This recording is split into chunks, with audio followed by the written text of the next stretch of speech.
right, Jeff Goodman and Bob Ryan here on the Garden Report on CLNS Media, talking the Boston Celtics. And Bob, we're going to talk a little bit about the numbers that ESPN attributed in their top 100 NBA players to each of the Boston Celtics.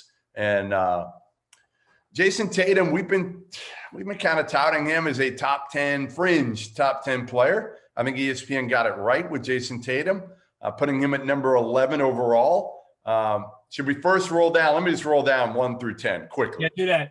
1 LeBron, 2 AD, 3 Giannis, 4 Luka, 5 Kawhi, 6 KD, who's back, 7 Damian Lillard, a little bit higher than I thought, but 8 Steph, 9 Harden, and 10 your boy Jokic.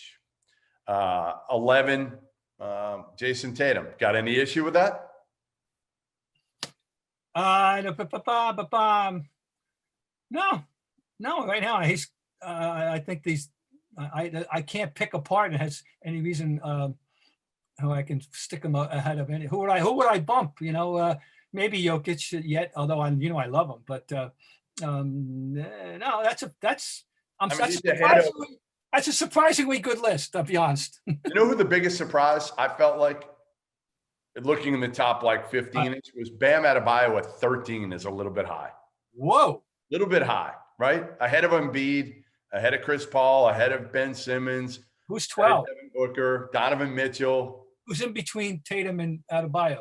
Who's 12? 12 is Jimmy Butler, who I think a lot of people were arguing who's better, Tatum or Jimmy Butler in the playoffs last year. I would say that Butler was certainly better in that series.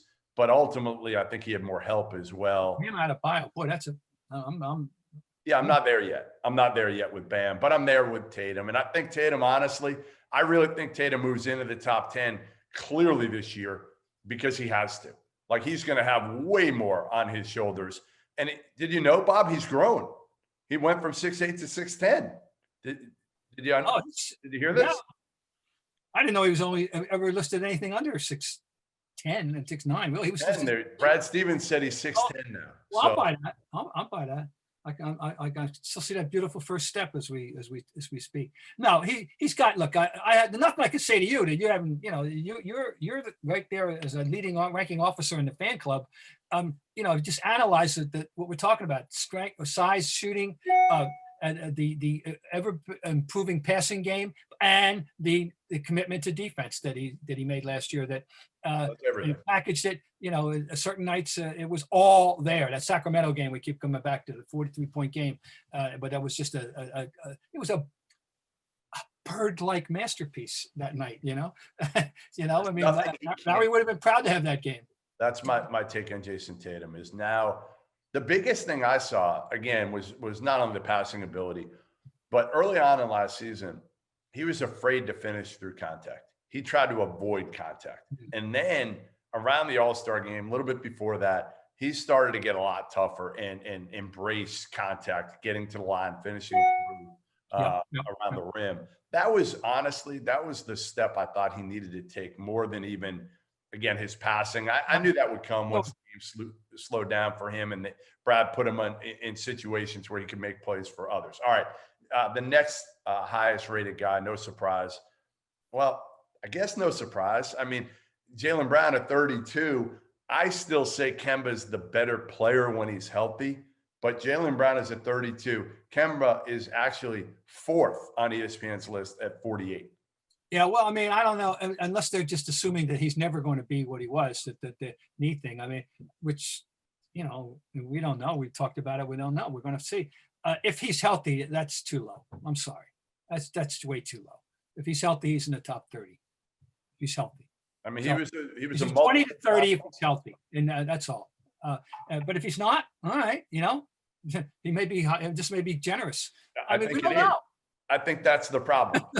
Putting him somewhere in between, not knowing his health, right? Like if he's not healthy, he's silly. So that's where he is. I think. All right. So we agree. If he's healthy, we saw snippets of that last year. But the age, the knee. I think I'm surprised that he's not ready. That it's still this thing and to talk in January, and it is more serious than I ever realized. It's going to be, you watch, it's going to be like February 1st. That's my guess at the end of the day. And it's just a guess, but I bet Kemba Walker isn't back on the court healthy until February 1st. All right. So the next highest up is Jaylen Brown. Yep. 32. That's okay. Yeah. That's fine. That's pretty good. That's right outside of being an all-star, Bob. That's literally right outside. I'll give you some of the other players in that range. You've got Jaylen Brown just behind Ja Morant. I like Ja better. Behind Kyle Lowry, Trae Young at 29. He's just different from all these guys. Yeah, he is. Well, right away, you talk about 3 guards right away. They're pure guards. Right. I mean, he's a hybrid player. He's a classically modern hybrid player. He can be a 4. He can guard a 3. He can guard a 2, right? And you'll put lineups out there where he's the nominal 2 if you even worry about these numbers anymore. But anyway, that's what's one thing that's so good about him. He's so flexible. He's so useful, and you can use him in different ways. Yeah, I have zero problem with him being in that range. I don't know if he's, 30 or 40, but I think he's in that general range where he's not an all-star. I think he's going to be a fringe NBA all-star for his career. And the biggest thing for me this year is without a high-level point guard, without Kemba early, and with having Jeff Teague, how does that change what he does? Is he going to get as many open looks from 3? Is he going to get as many buckets in transition?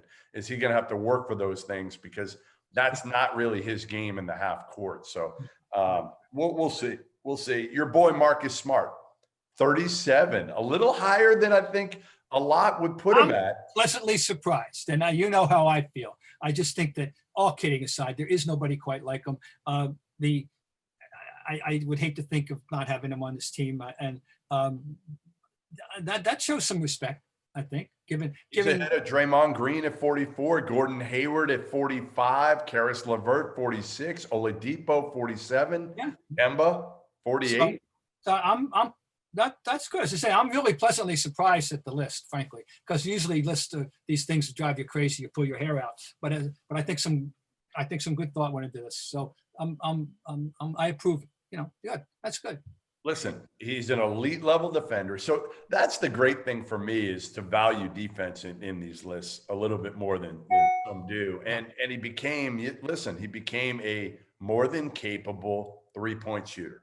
And as long as he can hit 36, 37% from 3, you'll take, that takes him to, and the other part, Bob, is he can run a team. Like, I never thought he could, but he can really run a team. Right. And to be honest, if you have him with Jeff Teague, it takes some of the pressure off both of them. Neither one are like pure points, but both can kind of share the ball handling duties while Kemba's out.